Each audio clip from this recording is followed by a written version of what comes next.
պարոն վարչապետ, հապկից արձագանքներ են գալիս, որ Հայաստանը իր անդամավճարները չի վճարում եւ դա պետք կունենա իր հետևանքները, եթե ասում են շարունակվի, միտումը շարունակվի, ապա կարող է հարց տվել նաեւ Հայաստանին հեռացնել հապկից։ Պարոն վարչապետ, արդյոք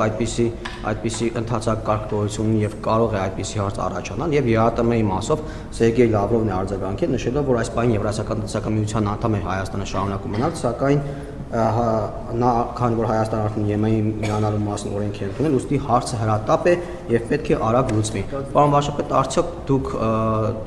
խոսել եք ձեր գործընկերների ու արագ լուծում ասելով ինչ նկատի ունեն կամ դուք ինչ արագ լուծումներ եք տեսնում այս հարցում։ Հապկի հետ կապված չեմ կարող մեկնաբանություն անել, ես գիտեմ, որ հապկից հեռացման մեխանիզմ կա, այո գործում է եւ եթե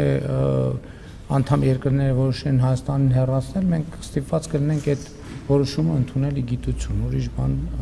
անելու չունենք։ ԵԱՏՄ-ի մասով էլ նախկինում բազմիցս մեկնաբանել եմ, նոր բան ասելու չկա։ Հավանիչ տեսանյութը եւ բաժանորդագրվիչ նորությունները բաց չթողնելու համար